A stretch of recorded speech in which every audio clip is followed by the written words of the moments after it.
screen. As you're logging in, please say where you're logging in from. Hit the like button. Feel free to continue doing so throughout the dialogue.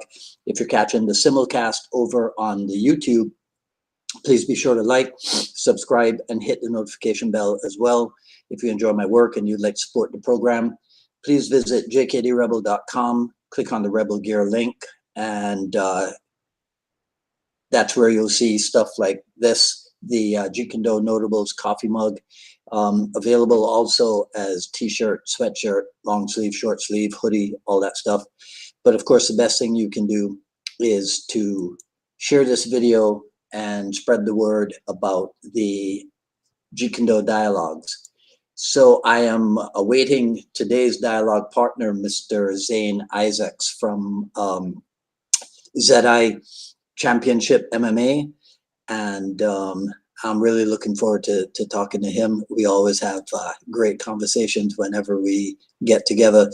So while he gets his laptop fired up and clicks the link and does all that stuff, let me just tell you guys, next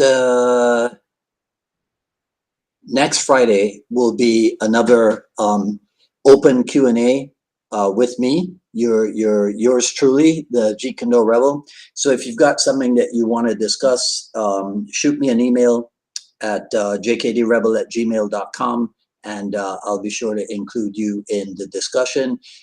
It will be a live stream, so of course, if you want to wait until then, but if you definitely want to have your question answered, then you should shoot me the email in advance, because you know, I'm a solo operator, so I don't know if I'll see everybody's question as it scrolls through and what have you. So that's next Friday's Jeet Kune dialogues. Available at paypal.me/UnifiedMA Miami. paypal.me/UnifiedMA Miami is the Jeet Kune Journey Volume 1. This is, let's see, this takes me, I'd say this takes me from opening my school in, so it's autobiographical essays, right? That's why it's Volume 1, because there's other biographies out there. Takes me from about 1987 or so when I first opened up my school. So a lot of the material in there, I think many JKD people out there will read it and go, oh my God, that's exactly what happened to me as well. Right, so paypal.me/UnifiedMA Miami, and that's the Jeet Kune Journey Volume 1. That's all I got to sell. Right, so in the meantime, again, while we wait for Mr. Isaacs to come on, let me see who's here. Terry Valor, hey Terry, Jesus Santiago, Lance Lamont, Russell Fuson. I haven't seen Russell in a while. He just commented on. Did you guys see the Ted Lukai and Jeff Imada energy drill video that I just put up? It's pretty sweet drill from the old school, right? Okay, I think Mr. Charmin is here. Mr. What?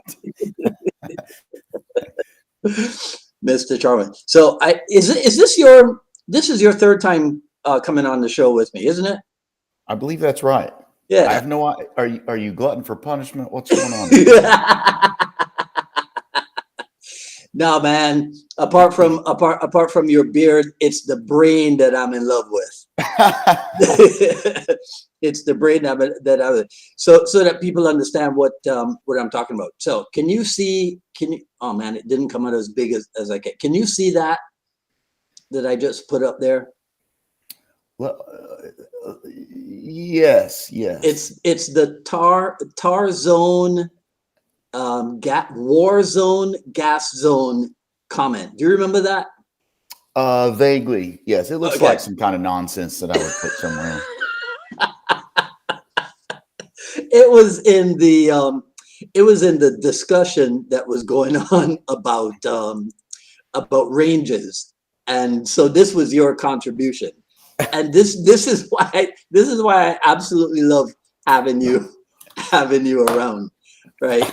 Because, okay, I got a bigger picture. So tar zone was the turn and run zone, Yeah. right? Yeah. War zone was within arm's reach zone. And then gas zone was grab and strangle zone. Right? So this is my question to you. What happened to you in your early life to develop that kind of a brain? Nature versus nurture, I don't know. Um, I come from a family of people who solve problems with violence. Mhm. We all, I like to joke about it anyway, that we all give off a pheromone, and if there's anyone crazy anywhere in the vicinity who wants to start trouble or whatever, they're going to find one of us, me Right. or my brothers or whatever, and they're going to start trouble with us. So I got into I like to what I like to say is I got into lots of fights as a kid. I'm not bragging because I didn't win any of them, but uh, you know, so nature versus nurture, I don't know, but I got beat up a lot, like a lot of us, like Yeah. a lot of us martial artists. Yeah. I'm sure. Um, so, you and I talked a little bit during the week about your eventual appearance and what have you. But I realized something about you a few days ago, just thinking about the time that we were going to spend together and what have you. And here's what I determined. As much as you hate to talk about Jeet Kune and get into the Jeet Kune discussions and what have you, you're actually a very serious JKD guy. This is I agree. yeah, yeah. Yeah. I realized that about you, which is interesting because in one of my many almost weekly conversations with Cass Magda, my favorite Canadian JKD senior, um, just the other day we were talking about the fact that in the old days there was this saying or this feeling that if you talked a lot about Jeet Kune Do, you didn't really get it. I'm going to break my neck. I'm going to shake my head. So I'm going to nod Yeah, so hard I'm going to hurt my neck. yeah, yeah, Yes, I said this years ago, and it's another one of these knothead things that just flies out of my mouth. But people argue about the ingredients so much that they never get around to making the chili. right. And And if we're and going to as you eat, we got to make chili. right, and as you said, put the mouthpiece in, right? Yeah, put your Yeah, mouthpiece in and let's make some chili. right. Yeah, There's a time to talk about it, and I do ask my students. I talk. I do plenty of talking. The principles are important. I would say, I'm pretty fond of telling people that I'm not very philosophical, and I'm not very interested in the philosophy of JKD. What is JKD? I would rather eat nails than discuss what is JKD. mhm, The question, anytime I see the question, I have like a guttural reaction to it. Um, uh, Discussing what Bruce Lee may or may not have meant by certain philosophical things that he said or wrote. right. I'm not interested in it, but I do discuss principles, is what I prefer to refer to it as, Mhm, um, at length when I teach, yeah, because I want students to understand the why. It's very important to me to explain to them why we're doing it. It's very important for them to feel comfortable asking me questions. As I'm fond of saying, ask me questions. I love questions because I have the answers. It makes me feel smart, you know. Uh, and if I don't have the answers, I'll be very transparent about it. right. Um, but and sometimes the answer is pretty unsophisticated. But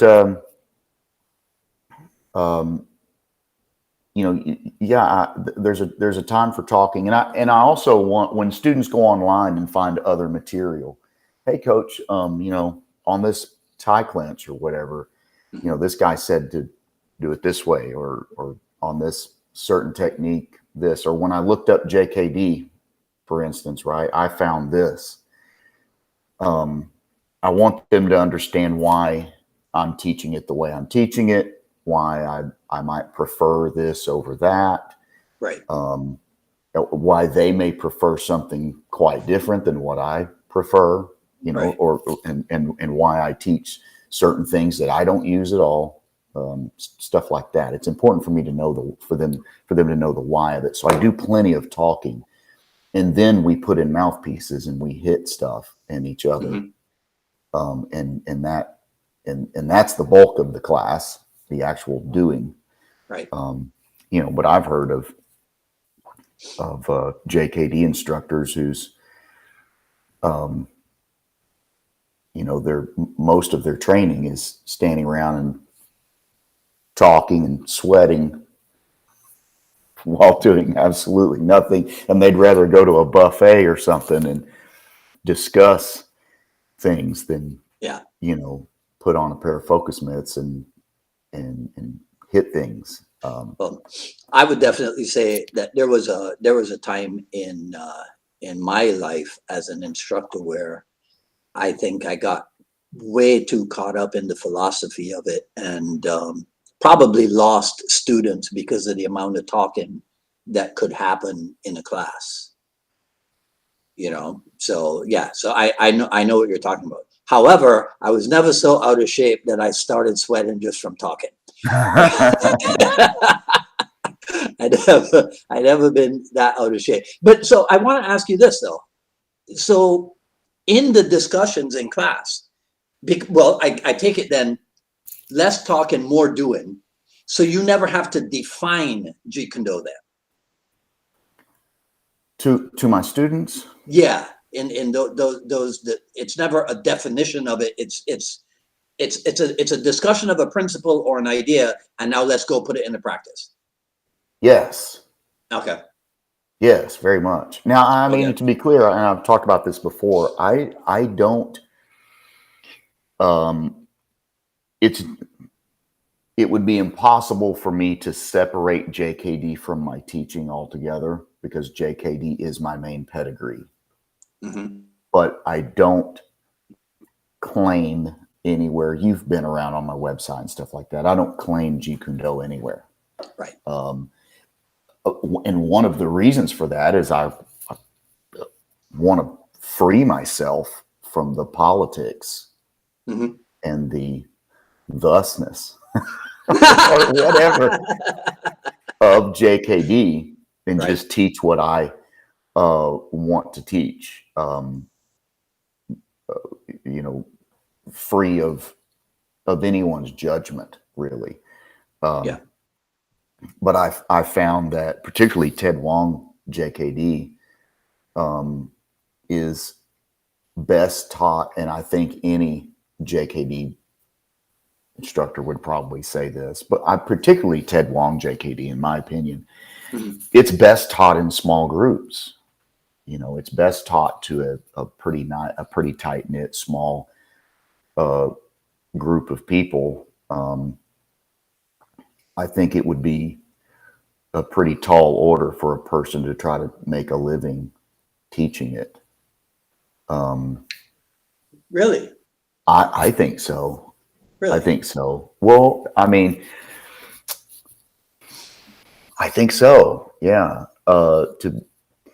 There are so, if you were going to teach, you know, somebody's going to jump in the comments and say I'm wrong, and they're going to prove me wrong, which is fine. I hope I am. Look, I want everybody to make $1 million an hour teaching JKD, and please do. JKD deserves it, and if you can make it, you deserve it. So, you know, good for you. So this is the thing. So see, so that's your desire.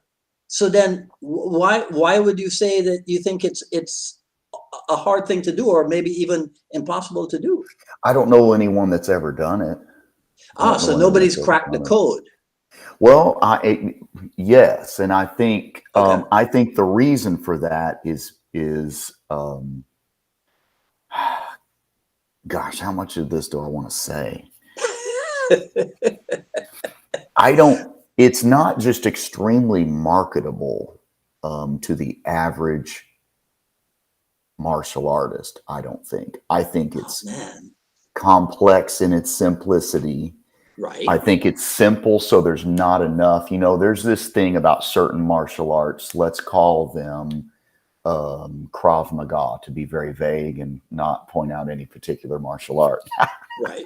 No, I know some great Krav Maga guys, and I know of some great Krav Maga guys and gals.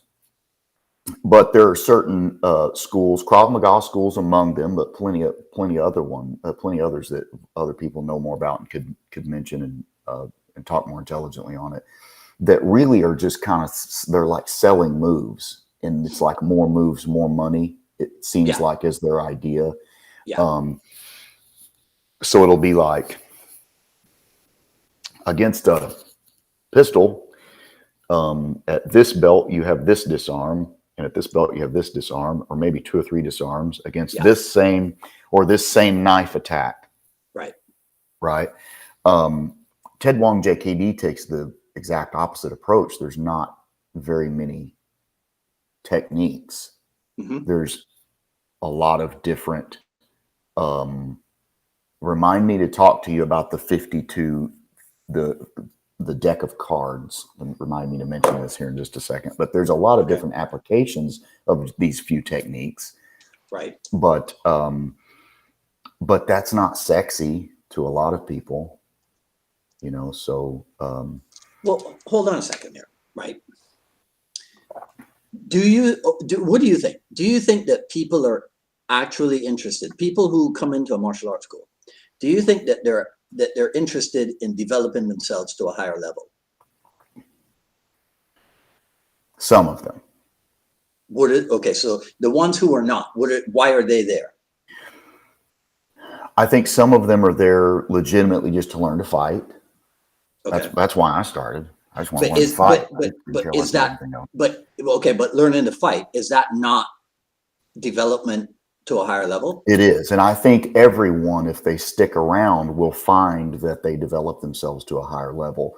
Right. I don't know that they walk in a martial arts dojo for self-actualization, though. I think some people walk in, you know, I don't know if you probably do, right? Hey, why are you wanting to? This is one of the questions I ask people when they call me about training.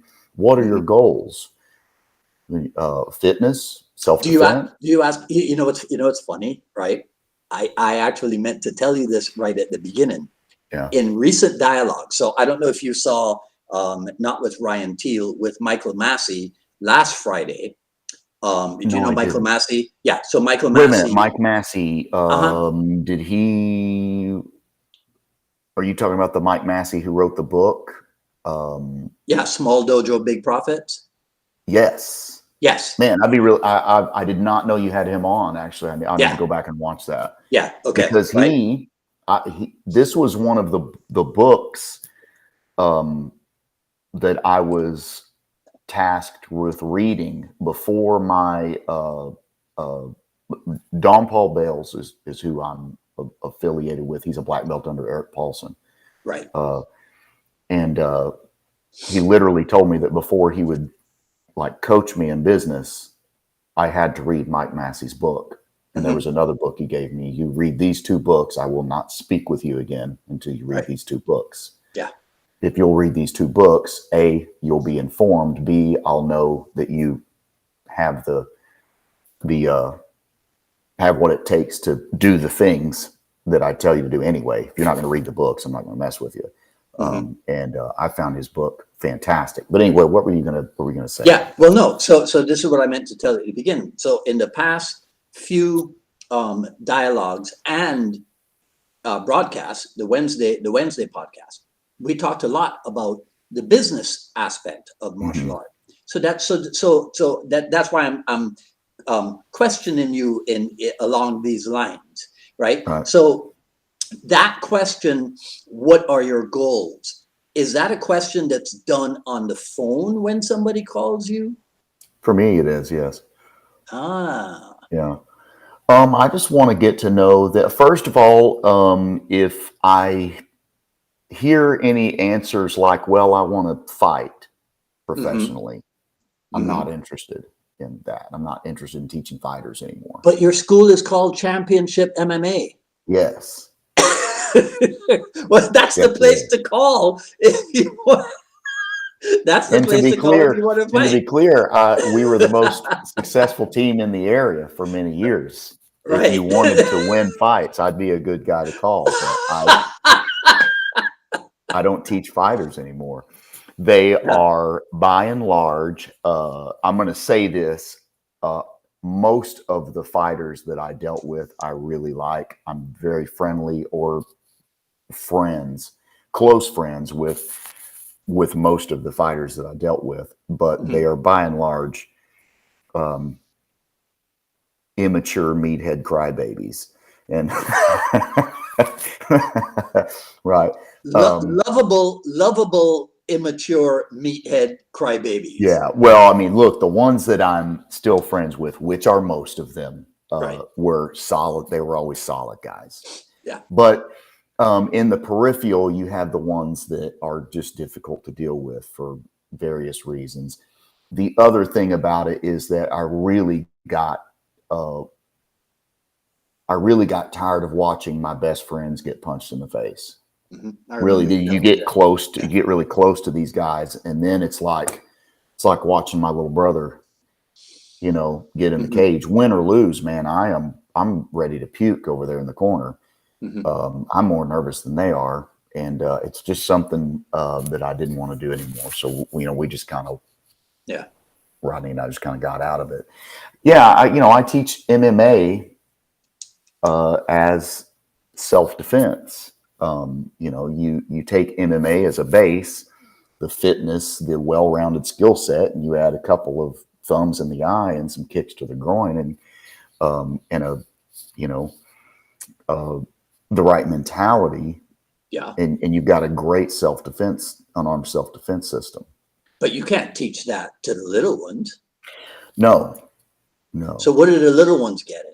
they get pretty much the 8 to 12-year-olds get, I would say, about 80% of the curriculum. They get the same techniques, but they get about 80% of the detail, I'd say, depending on the technique Hmm. that the adults get. And then the 5 to 7-year-olds, they get just very, very basic Right. techniques. There's a lot of things that I won't teach. There's a lot of things, to be honest, I won't teach adults. There's plenty of things that I know.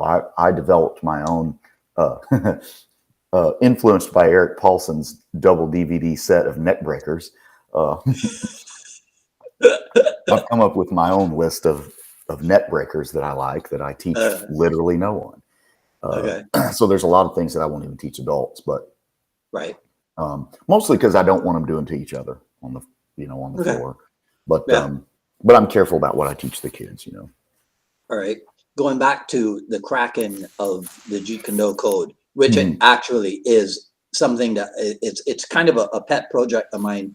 I actually own the URL crackingthejeetkunecode.com, Oh right? yeah, Because that is my intention, right? One day to be able to offer that to people. So let me ask you about this. At your school, obviously, there's beginner, intermediate, and advanced. hmm yes. So going back to Jeet Kune, can there not be beginner, intermediate, and advanced Jeet Kune, or is all of Jeet Kune advanced? Man, I think that's part of the problem with Ted Wong Jeet Kune Do, is that it's advanced techniques right out of the gate. Like, just day one, the concepts are so athletic and explosive that I get. My wife is just killing something over there. She's just absolutely killing something. Just, if you could be a little louder, sweet darling. Anyway, The concepts are so, what I've found about beginners is that you can, there's a spectrum, of course, but, a lot of people come to you with very little athletic. Can you see me spitting all over my laptop? Anyway, very little athletic experience. Some of them come with very little athletic ability. Some of them, right. So I'm one lucky that I started martial arts in what really was probably my athletic prime, being 21-ish, I think. Okay. And I'm not much of an athlete, but I got by because I was young. But I just think it's a tough thing to ask someone to start to bounce on their toes, broken rhythm footwork, split steps, slipping, bobbing, and weaving, the straight lead, right out of the gate. And if you're not teaching them that, what are you teaching that is JKD?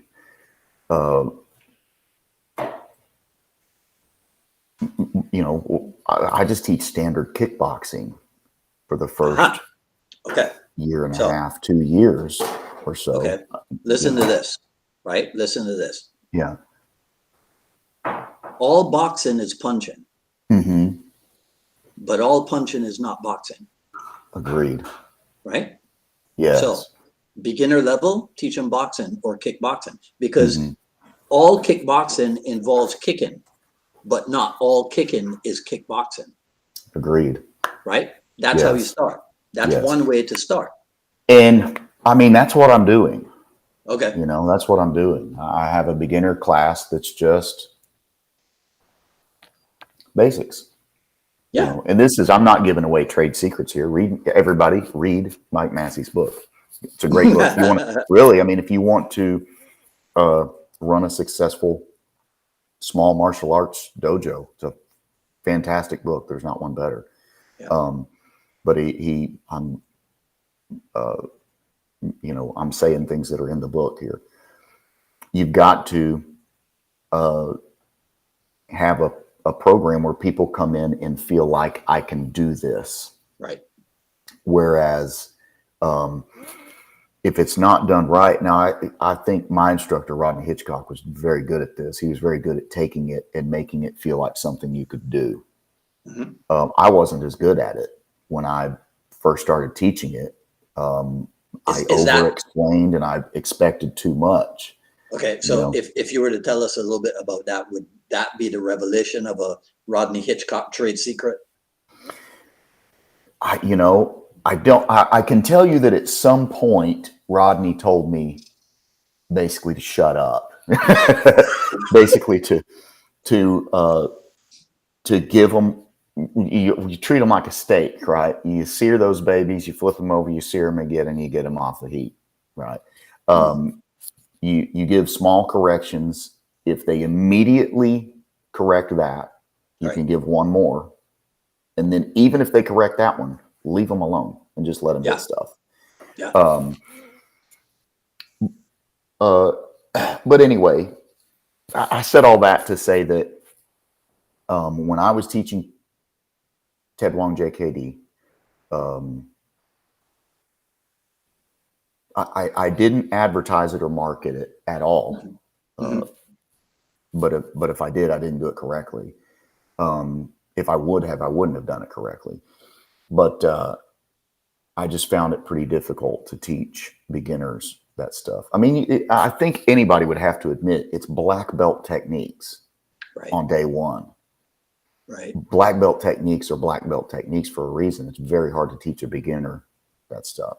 So I like, I think your idea is exactly what I'm doing. I teach a basic kickboxing program for the first 3 to 6 months or so. It's good. That is slowly kind of work up. That's the entry level. I think so. Yeah. That's the entry level. Yeah, for sure. More people. I think if more people would do that with JKD, it's easy as a coach to want to show everybody how cool you are, right? And be, you know, super JKD guy and talk over people's heads. Yeah. Yeah. But see, but here's the thing, right? At the successful traditional karate school, they don't do that. At the successful karate school, they got white belt level, right? And then yellow belt, and they work all the way up.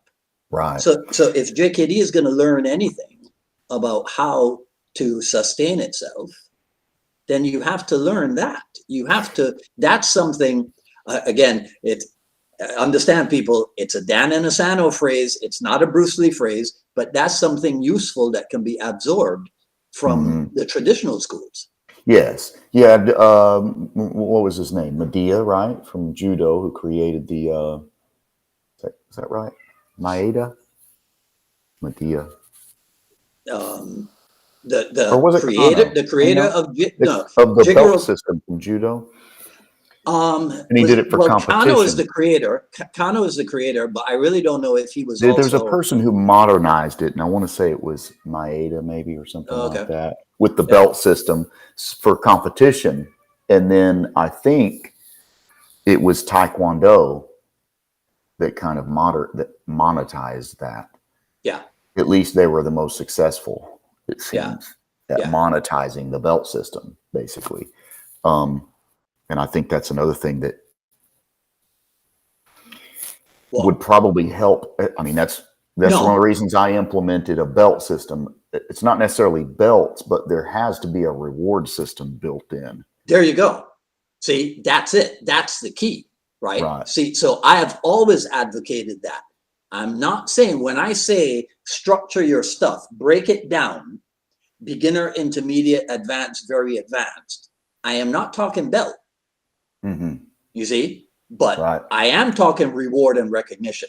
So whatever it is you come up with. So I love what you did. They don't actually wear a belt, but they got that belt logo on the bottom of their t-shirt. Right. Well, I love that. That's Don Paul Bales came up with that. I love that. That's patented and trademarked. So you don't ever get carried away. Good for him. Right. Yeah. Because that's the essence of it. See, reward and recognition. Right. Right. But I tell people, remember this, we are Jeet Kune. Bruce Lee never gave the public what the public was looking for.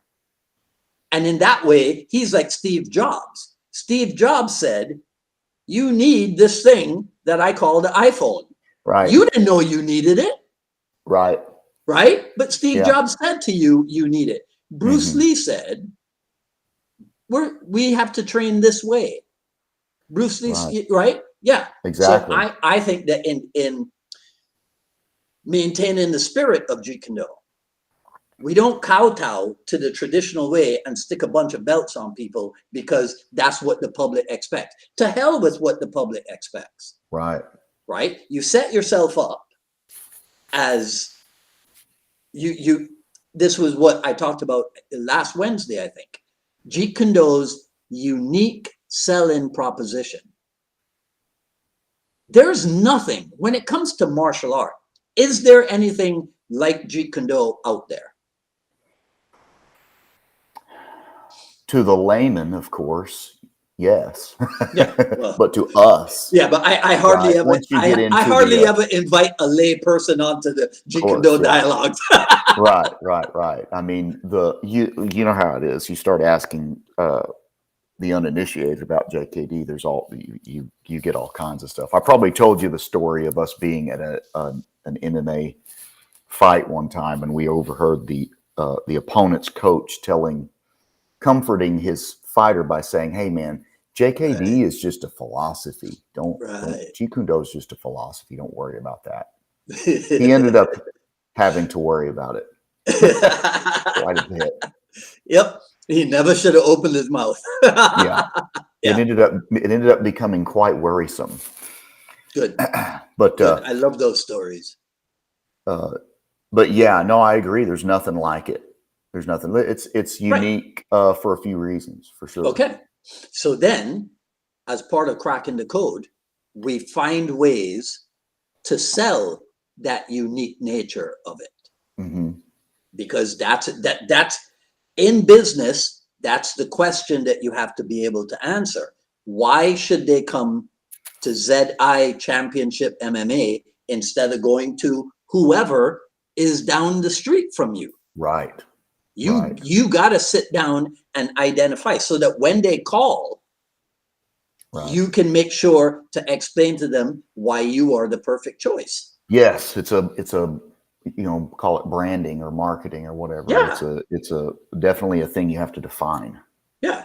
Right. I mean, I just wrote a blurb today. I got a new private client starting next Friday, and I just wrote a thing, a little thing for her. Let me see if I can remember. It's and it says something like, when your friends start asking you about your new personal trainer, you tell them that Dwight Woods is a longtime student of Dan Inosanto, who is the premier disciple of Bruce Lee, the founder of Jeet Kune, which is a martial art method and martial philosophy, which espouses well-roundedness as a human being / fighter. As a martial artist / fighter, and as a human being. Nice. Right? Yes. So that now, so now she knows. I mean, she met me years ago, but she doesn't know the depth of my experience or background or whatever. But with just that on her phone, if she keeps that text or whatever, right? And somebody says to her, "Oh, so I heard you got a new trainer." She goes, "It's this guy." Yes. Right? Okay. Yes. So they're not going to recognize the name Dan Inosanto, but they'll recognize the name Bruce Lee. Right. Right. Right. And that's all. Right. But now they don't know that Bruce Lee, they know Bruce Lee was an actor. They don't know he was a real martial artist with his own system. So I put that in there as well. Yes. Yes. You see? Another reason I got away from teaching JKD, Bruce Lee even doesn't have the same clout, let's say, when it comes to people wanting to learn to fight, right? Doesn't have the same clout now as it did 20 years ago.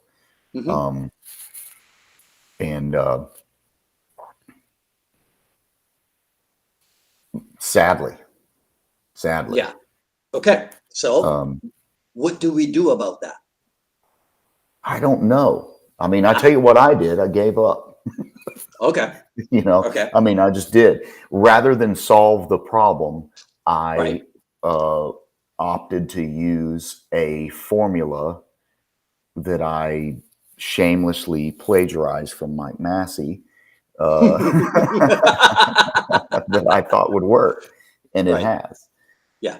So I just went a different route.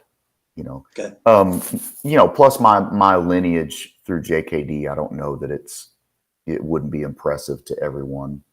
Not everyone. However many people know the name Dan Inosanto, a fraction of that many know the name Ted Wong. So that's not really going to get me anywhere. No, man. Bruce Lee is going to get me. Bruce Lee is going to get me somewhere. Sorry. This is what you do. You are top student of Ted Wong, who was the student who spent the most time in private session with Bruce Lee, the founder of Jeet Kune. That's it. No, I agree. And that impresses me. Well, if you I'm quite impressed. Okay, so understand this, right? That impresses you. Your students and people who come to your school are impressed by you. So you marry those together and you push, because the unique, sorry, go ahead. I'm sorry. I'm talking too much. It's your show. I just, what I realized though, is that none of that matters if they don't like me. And none of that matters if what I'm teaching is garbage. And if what I'm teaching is good stuff, and if I have a good program, the culture of my program is what they want. And I'm likable, nobody gives a rip what my lineage is.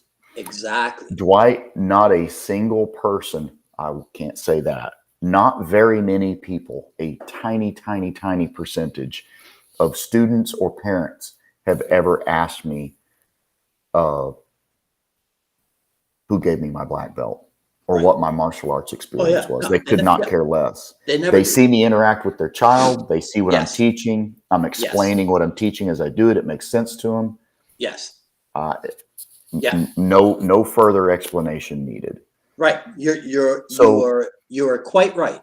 So it kind of cuts out, and I mean, look, we've got as evidenced by the fact, we JKD guys lament all the time these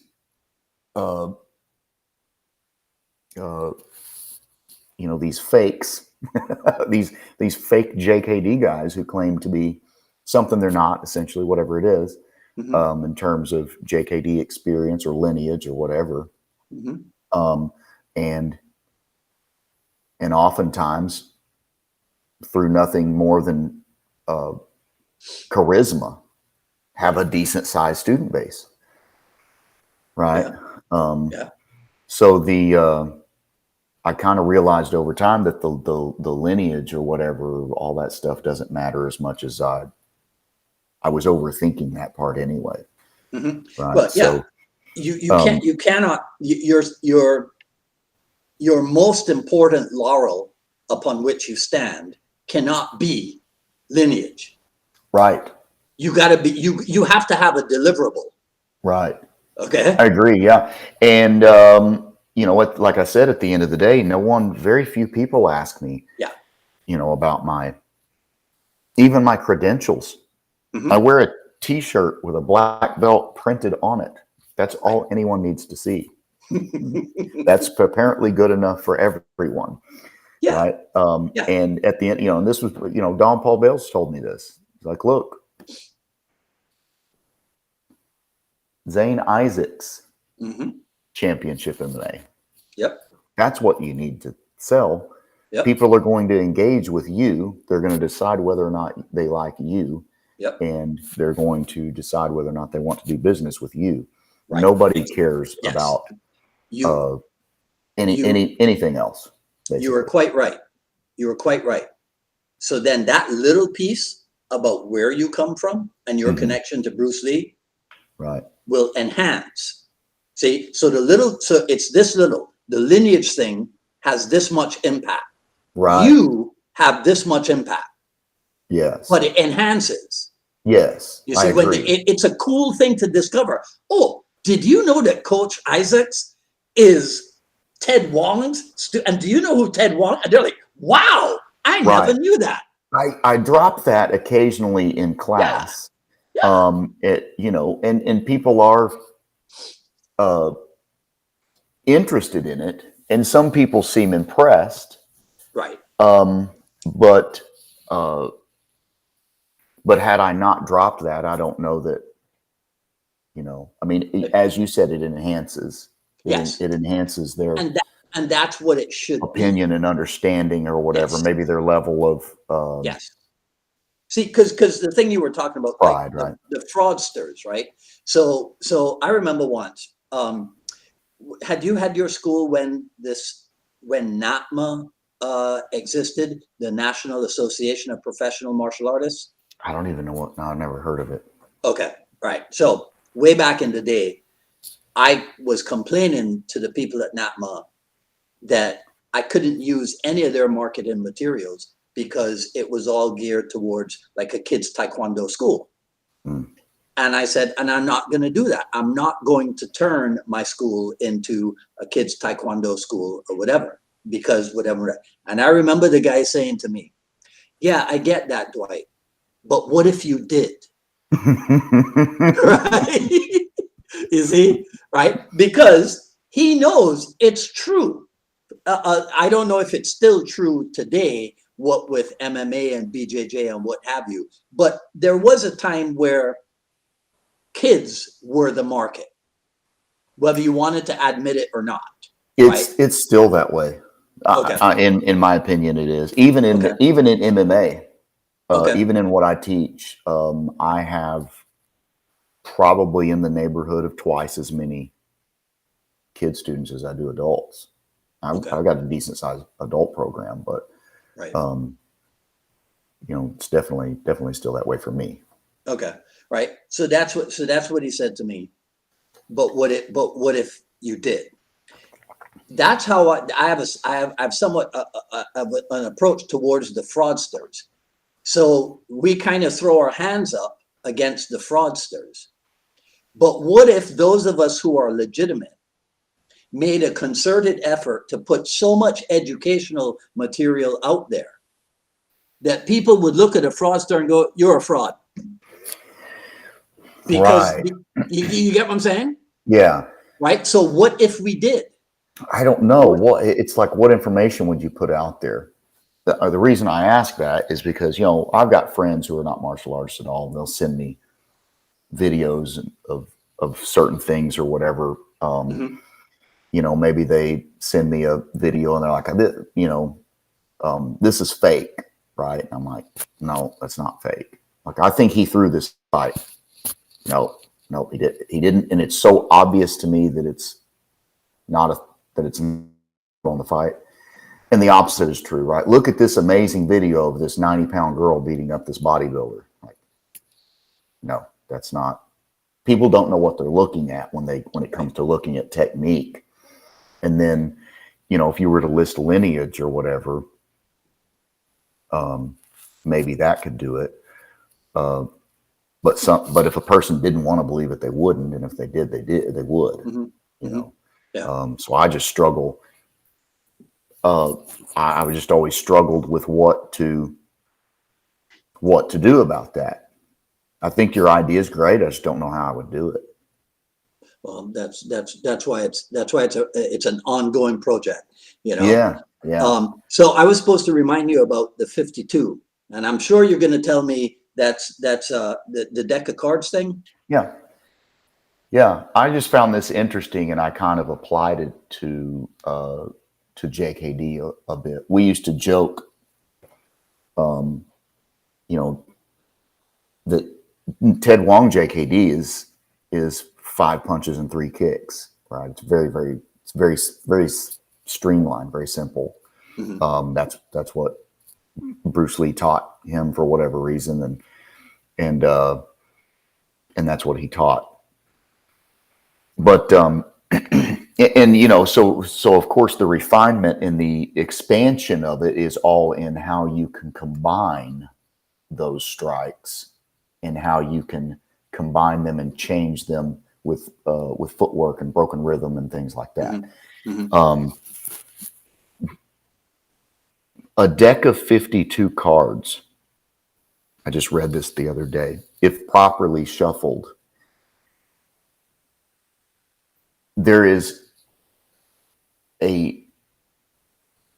there's almost no chance that if you properly shuffle a deck of cards, that any deck of cards has ever been in that exact order in the entirety of history. Right.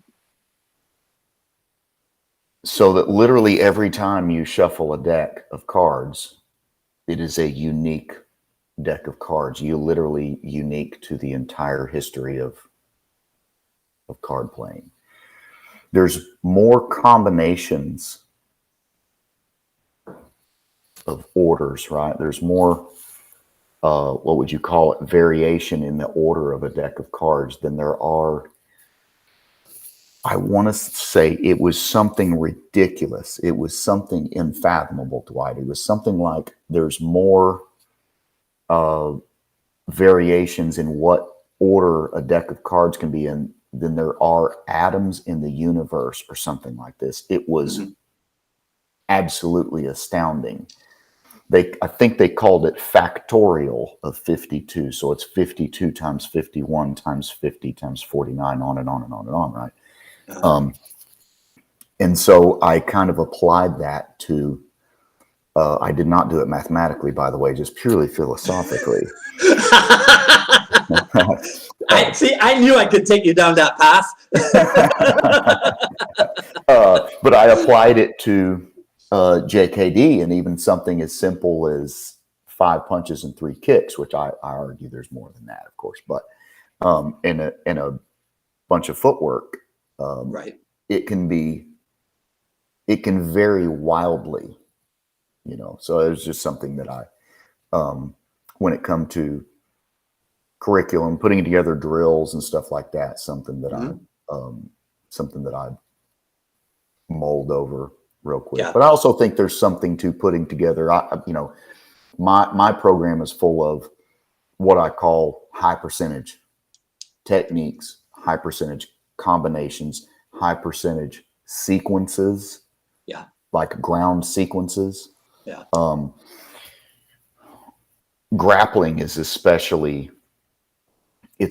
valuable in grappling because of the nature of it. It can be slowed down so much that you can really almost count on certain sequences happening. You can create these genuine dilemmas where a person does this and you strangle them, or they do this and you strangle them a different way. Mm-hmm. It's very easy in grappling to create a situation where it's like, okay, either I'm going to be on top of you or I'm going to be on your back. Right. So you can create these dilemmas. So I find it important in grappling to create drills with these high percentage sequences built into them. Mm-hmm. Because it's like, okay, a person is going to be in this situation where there's just only a couple of things they can do. They can do it explosively. They can do it, with a lot of speed or a lot of power. They can do it slowly. They can do it. They can flail wildly while they do it. So there's variables, but there's only certain things they can do. So I just find that really cool about grappling. And it's one of the reasons I've gotten more into grappling as I've slowed down, because it's so much more, Dwight, if you're a significantly better grappler than me and we grapple 100 times, you strangle me 99 times.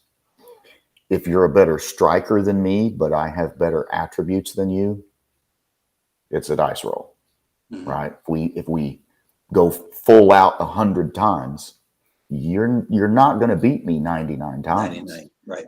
Right? Because it's chaotic. It's too chaotic. And if I go in, put my chin down and throw bombs at you, even if I'm less skilled, you can create a lot of chaos in there. And, you take into account a loss of physical attributes or just a general lack thereof, which I also always possessed. Striking can become dangerous. Even a very experienced person like myself versus someone with superior attributes, it can be kind of dangerous. Mm-hmm. Well, see, so this is the thing, right? Well, let me ask you to tell me this first. Describe for me the seamless integration of, I'll express it this way, Ted Wong Jeet Kune and the CSW.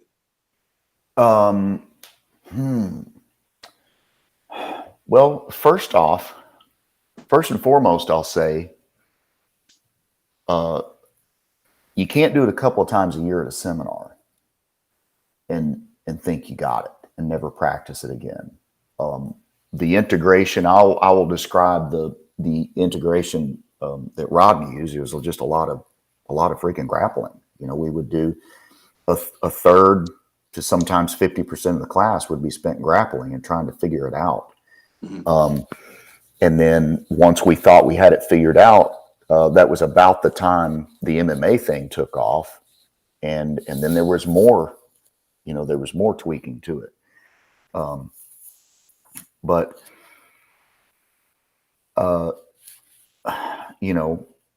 yeah. See, other than that, what specifics would you? Yeah. So what my inquiry is about the structure at your school, right? How does that integration of the striking and the grappling occur? Well, in my personal class, my curriculum that I implement, I did not come up with it, is genius. Don Paul Bales developed it, and he's trained and uniquely talented in curriculum, in making curriculums for whatever, right? So he applied that skill to MMA and created this curriculum, and it's geniusly, it's just it's put together such that I get to take a striking lesson and a grappling lesson and fuse them together in a pretty organic way, right? I can go to, okay, today's lesson is hooks and uppercuts, right, in the beginner class, or maybe it's boxing. Maybe we want to go over boxing today, or whatever it is, right? And then the the grappling lesson today is, let's say it's crossbody, right? And maybe it's crossbody defense day.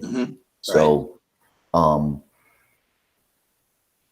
go through a transition between the striking and grappling portion where I'll say, okay, we're going to do this boxing combination, but we got too cute by half, or whatever. Maybe we're just outmatched physically and athletically, and this old fella hit a double leg takedown on us. Right. And we're on bottom under crossbody now. So we're going to sequence this out. Bang, bang, bang. I'm going to hit a 4 or 5 punch combo.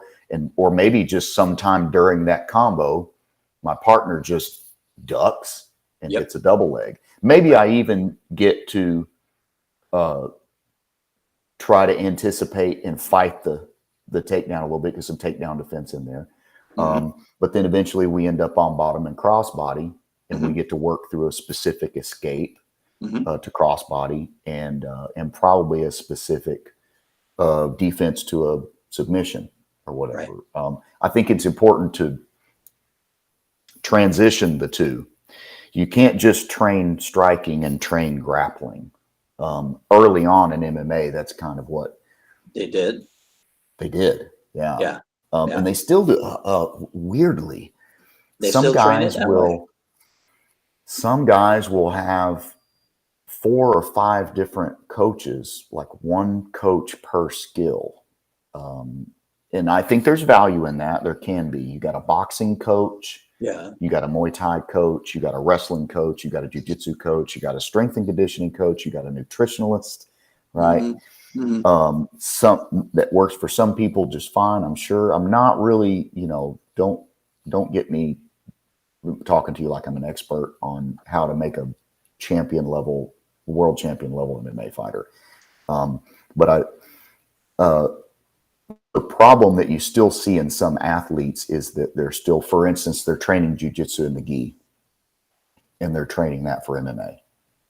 And it just does not translate well. You see world champion level gi grapplers just not be able to put it together at all. Or you see black belts, renowned jiu-jitsu black belts, not be able to get the fight to the ground because they don't train any wrestling. Everyone in the jiu-jitsu gym is agreeing to grapple with them. Right? At least in wrestling, you've got guys saying, no, you're not taking me down. I'm taking you down. Right?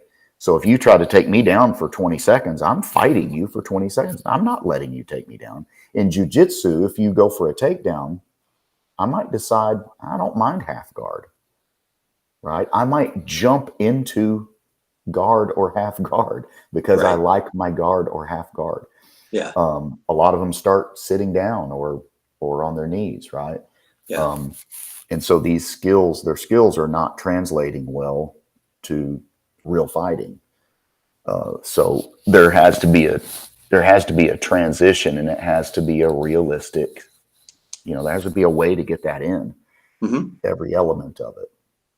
Well, so anybody trying to do it, that's what I would suggest. The thing that you described, right, we're working on boxing, but that boxing is going to be integrated with crossbody offense, crossbody defense, right? That is Jeet Kune. I agree. Okay. Now, maybe Bruce Lee didn't do it, but Bruce Lee died prematurely. Yes. If you go to commentaries on the martial way, there's a section there where there were questions that were written out. And or there were things that were like grappling as offense, grappling as defense. So that tells you where he was headed. I agree. But he died. So what do? Well, he didn't do it, so we can't do it. That's not honoring him. Guys didn't even use a cell phone. I mean, come on, there's a lot of things Bruce Lee didn't do. Right. You do what you're doing. I agree. I agree wholeheartedly. Right? I'm sickened by the fact that so few people in JKD do it. I'm sickened by the fact that you know, I've got friends who are JKD instructors who they're not grapplers themselves, so they don't teach grappling. I don't blame them for that at all. I don't teach firearms, right? Because I'm not I can use one, but I'm not a firearms instructor, so I'm not going to teach it. But you know, the ones that I'm friends with are open to training and grappling. Yes. Right. They may not teach it there, but they're open to training and grappling. Yeah. The people who are not open to the idea that grappling exists, basically, they just pretend it doesn't exist until they're confronted with it. And then they say something stupid like, well, I work a lot on anti-grappling, or I work a lot on takedown defense, or you know, they won't be able to choke me because I'll stick my finger in their eye or something. Honestly, these are just stupid things. Imagine me being a wrestler and telling you, Dwight, well, none of your JKD stuff would work on you because I'm going to kick you in the nuts and then take you down, right? Or I'm going to poke you in the eye and take you down. None of your striking stuff could work on me because I'm going to fight dirty. Imagine how insulting that is, right? Even if you weren't a JKD guy, even if you were just a competent karate, karate fighter or boxer, and I said, man, your boxing wouldn't work on me because I would poke you in the eye, right? Like your head would explode. Like, you have any idea what I could do to you while you're trying to poke me in the eye? Right. And the idea that people think that they can just reach down and grab somebody's groin or something and make them fly off of the top of them it's just fantasy land. And I get it. I understand people not working it into their training because they just don't have an easy way to do it, and they don't want to teach it wrong. I understand that. But the people who pretend that it's not dangerous or pretend that it's unnecessary are just so insulting, not to me, to me, but to Bruce Lee and to Bruce Lee's legacy and to Bruce Lee's philosophy of martial arts and combat in general. You know, I mean, his approach was problem based, and you are ignoring the problem. Exactly. And he went in search of grappling instruction. Exactly. Right? Okay. You don't even have to go to someone. You can go online and you can learn a great deal online. Right? You can. So all you got to do is to have somebody to work it with. I agree. If you're not confident in your ability to teach it, don't until you've worked on it secretly behind closed doors or whatever, and then bring it out. Right. But don't ignore it. Right. Because Bruce Lee didn't ignore it. I agree. You see? I agree. So again, if you're going to honor him, don't you do what he did? I 100% agree. Again, And I think that general mentality, I think it's a huge hole in JKD going forward. I think it's a huge hole I think it's one of the reasons that JKD has fallen out of favor a little bit is I think that people by and large have failed to modernize with the realization of how dangerous grappling can be. Yeah. Plenty of other things, I think, just basically short memories. Right? Yeah. But see, but this is with the realization in modern times of how dangerous grappling can be and how easy it is to take a man off of 2 feet. And the fact that more people are aware of it because for the past 30 years, it's been prevalent. Yes. So And the average, I've heard you say it before, the average person is right now is far, far more dangerous in a fist fight than they were 20 years ago. Yeah, far more. Of course. Because everybody knows what a takedown looks like.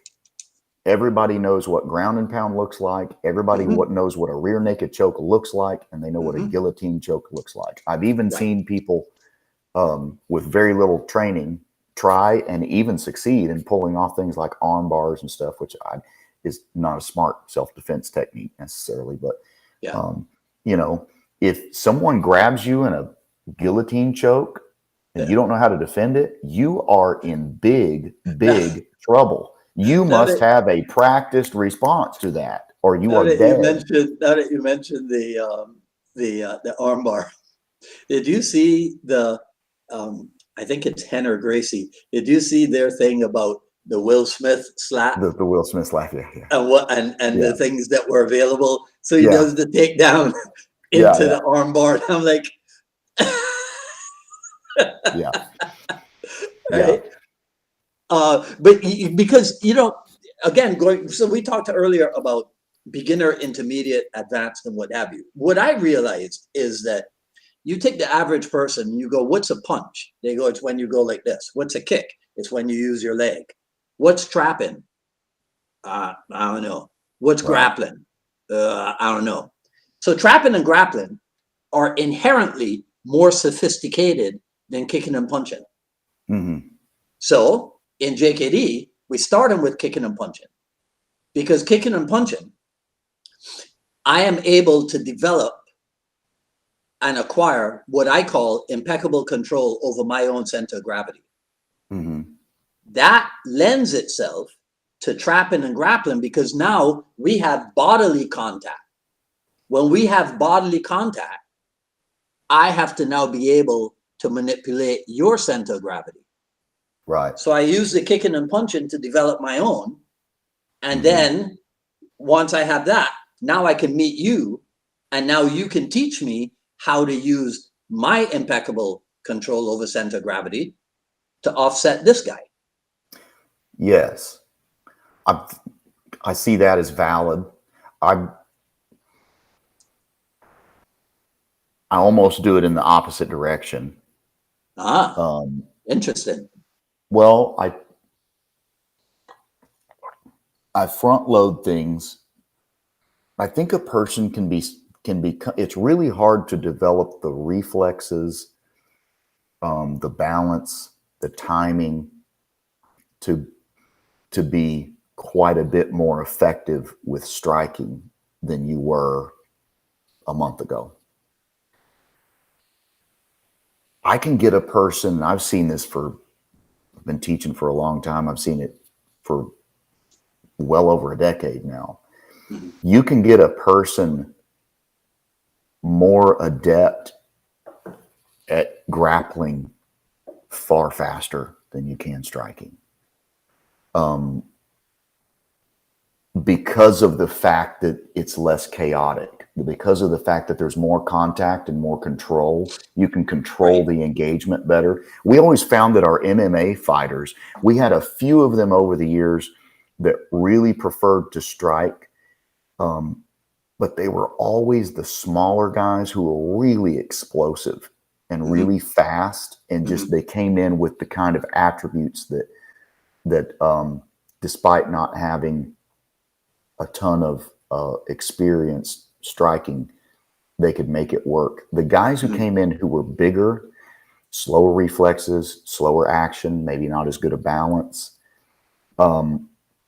they tended to gravitate toward grappling because in the gym during sparring, that's how they could feel like they were in control, and that's how they would win fights. We had crazy, because I consider my bread and butter to be my striking, as far as my own talent goes, my own skill level goes, and as far as my coaching ability. I consider my ability to teach striking at a sophisticated level better by quite a bit than my ability to teach grappling. I am no slouch at teaching grappling, by the way. But still you front load with grappling. Yes. Well, I can teach grappling to a very high level, but here was the thing. We had Zane Isaacs, that's a personality quirk of yours. Well, we had what I'm trying to say is we had a lot of success out of grappling in the MMA matches. Not only that, but our guys would go win grappling tournaments sometimes with these very streamlined, very simple, very JKD like grappling principles that we went to. We taught very few techniques. And there was much principle based as anything. Instead of giving you 100 moves, I'm going to give you a few principles and a few moves and several different ways to implement them. And it seemed that they were able to control the chaos more effectively with grappling. So that's why I front load grappling. All right, but that was the competition team. Same thing in the classroom? Yes. Okay. Yes. Yeah, absolutely. If you take the average student, who in my system is an orange belt, right? We go white, gray, yellow, orange. Don't ask me why. That's just what we do. There's a system to it, right? I'm not saying anything.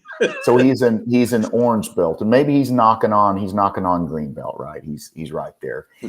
If a person comes in with a lot of really strong attributes physically, that person may struggle. If he's not terribly athletic, he may struggle, or he may just barely edge out that white belt in striking.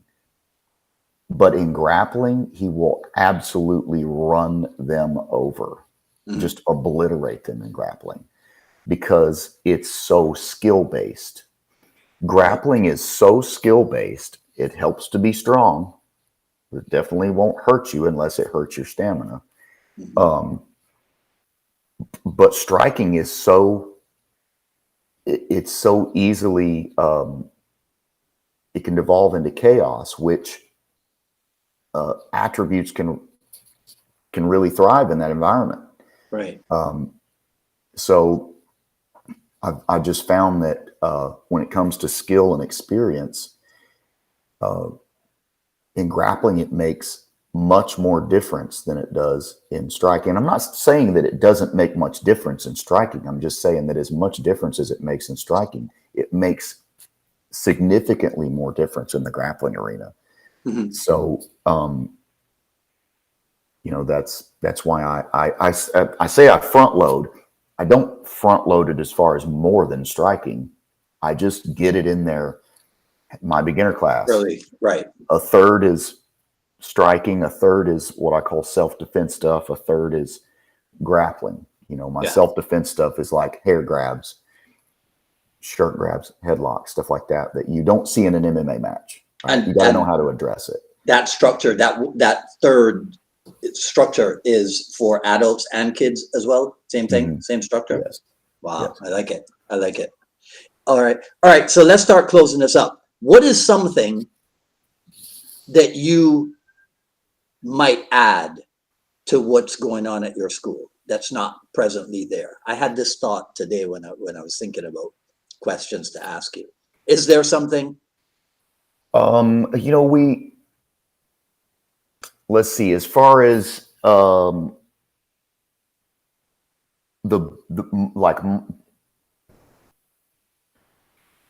programs to add just to have more programs. I've Well, I considered, mean, no, I mean, kickboxing and yoga, but as far as martial arts stuff, a fight team is one thing that I've very slowly warmed up to the idea of having a fight team, but I don't want to run it.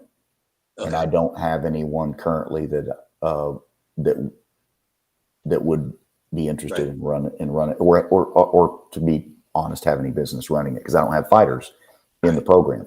I do have a couple of former students who I would be interested in running it, but they're not interested in doing it right now. So that's that. I wouldn't mind toying with that idea.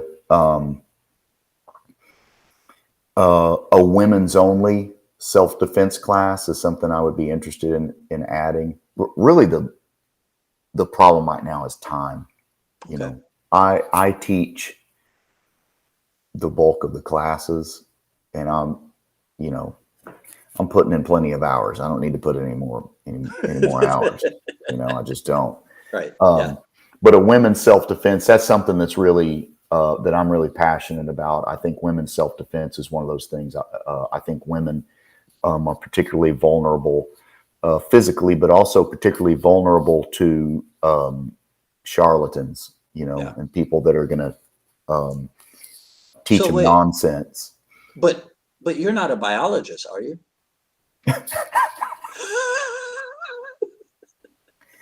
Some women, hang on, Dwight. No, I can do this. Some people who identify. I don't want to do it. I can't do it.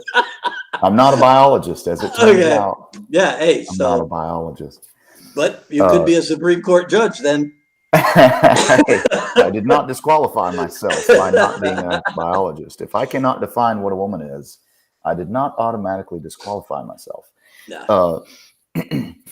Yeah, that's a good question. A weapons class. That's another thing I would be interested in doing a combatives class. Okay. Things like stick and knife. Okay.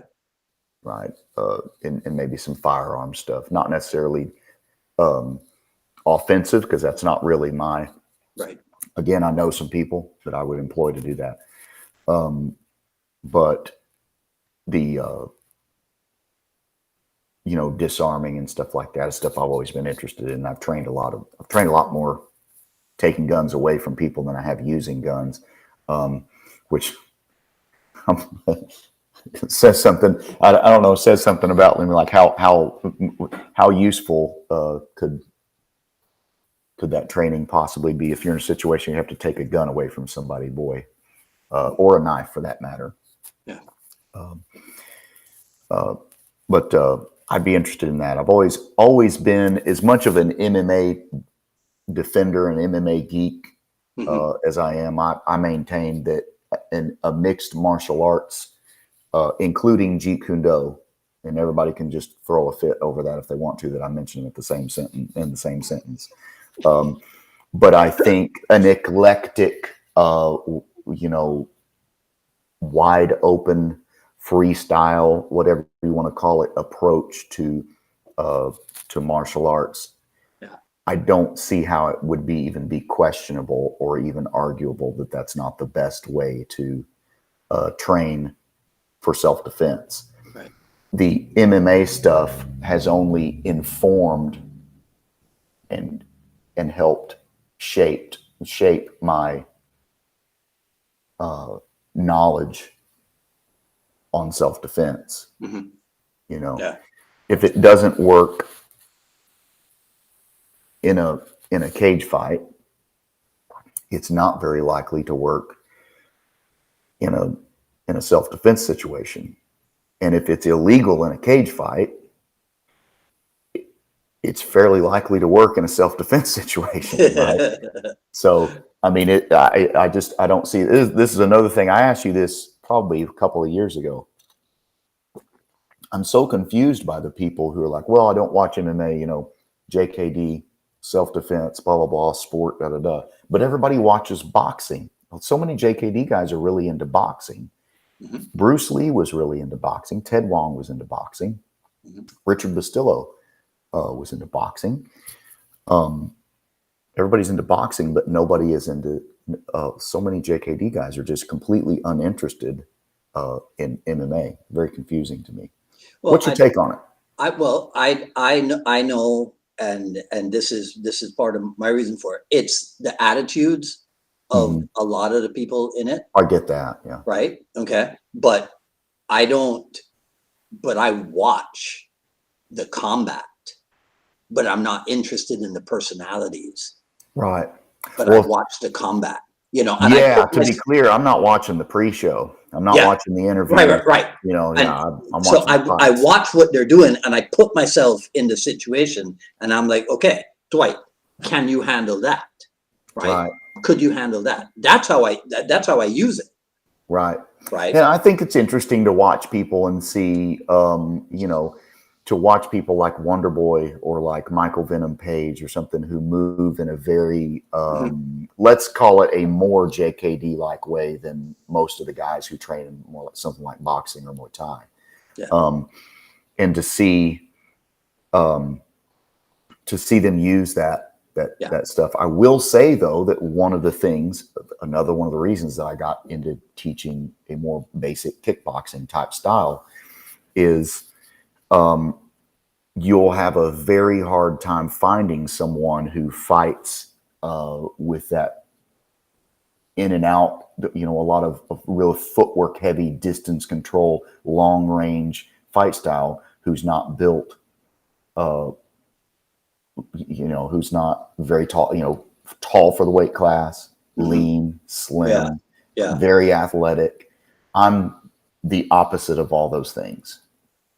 So I just found that while I need footwork, I've got to have footwork to get close. Playing that game of fighting long range with someone who has 6 inches of reach on me, which is, trust me, those guys are not hard to find. I'm a short guy. It's just not the best way for me to get it done, you know? And even, of course the JKD man would say, well, you need to get better at your footwork. That ship has sailed, brother. I'm 45 next month. Okay. That, and attributes are attributes. I'm closer to 5'7" than anything, and I'm just you get a skilled guy who's 5'10" and lanky. That's trouble, man. It's trouble. It's really hard to play that game if he's so. Even getting inside and decide, okay, well, I'm going to get inside and I'm going to use my hooks and uppercuts and stuff. Well, yeah, I'm going to do that until he takes one step back, right? And then I'm back in the same boat. So, so that's where the clinching and the grappling and all that stuff just had to come. So, okay. All right. So I think I just got the signal because my image froze. You can still hear me, right? I can still hear you. Yeah. Okay. Yeah. So my image froze. So that tells me this is as good a time as any to wrap this up. Zane Isaacs, tell everybody where they can find you. Well, Zane Isaacs Championship MMA on Facebook. My regular personal page is where I do all my personal dealings and chatting and stuff like that. Just my Zane Isaacs, my Facebook page. My website is vanburenmma.com. If you guys want to check out my website, it's kind of cool. It's got a bunch of cool pictures of kids and adults doing martial arts stuff. And that's it. I'm not very active on anything else. All right, man. Hey, well, once again, it's been a pleasure spending some time on a Friday evening with you. Go be a regular person. I guess I will. Dwight, thank you for having me on once again, sir. Have a good one. My pleasure. Take care.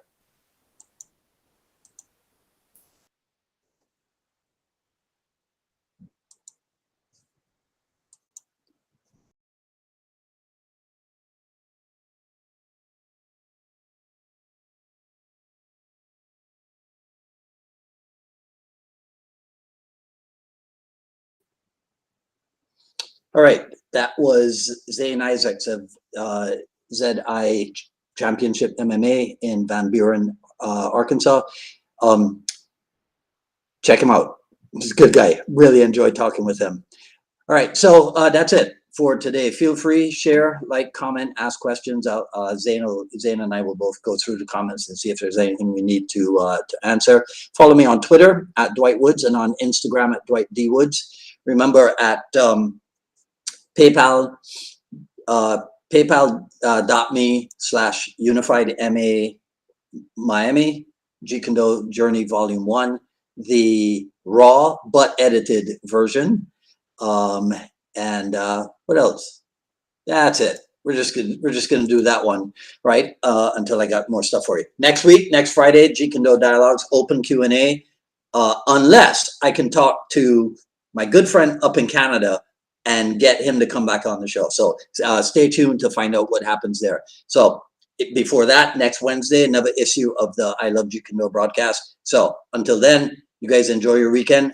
Until the next episode, this is Dwight Woods, Jeet Kune Rebel, signing out. Take care. Talk soon.